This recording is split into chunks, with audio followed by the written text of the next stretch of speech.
ఇక్కడ మనకు what is electron అంటే అంశం చూసినట్లయితే an electron is a sub atomic particle with a negative electrical charge. Right, ఇంతకుముందు మనం అనుకున్నట్టుగానే ప్రోటాన్కి పాజిటివ్ ఛార్జ్ ఎట్లయితే ఉందో same similarly quite opposite here is the electron which charge ఏదైతే ఉందో దీనికి మనకి నెగిటివ్ ఛార్జ్గా మనం తీసుకోవడం జరుగుతుంది. ఓకే, దీనికి మనకి నెగిటివ్ ఛార్జ్గా ఉన్నటువంటి సబ్ ఆటమిక్ పార్టికలే మనకి ఎలక్ట్రాన్గా మనం చూస్ చేసుకోవచ్చు. సో ఇక్కడ ఇది మోస్ట్ ఇంపార్టెంట్ అయినటువంటి టాపిక్ ఏంటంటే దీని లోపల ఈ electrons are involved in chemical bonding. ఈరోజు కంపౌండ్స్ నెంబర్ ఆఫ్ కంపౌండ్స్ మనకి బయట మార్కెట్లో ప్రిపరేషన్ చేస్తున్నారు అని అంటే బికాస్ ఆఫ్ దీస్ ఎలక్ట్రాన్స్.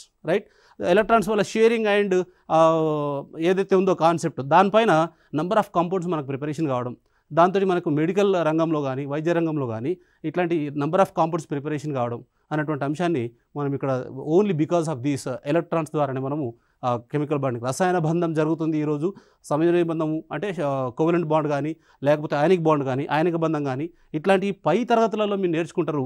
ఈ ఏవైతే ఉన్నాయో ఈ బాండ్స్ ఏవైతే ఉన్నాయో కెమికల్ బాండ్ ఏదైతే ఉందో దానికి సంబంధించినటువంటి ముఖ్యమైనటువంటి టాపిక్ ఇక్కడ మనం ఈ ఎలక్ట్రాన్స్ మీద మనము డిస్కస్ చేయడం జరుగుతుంది.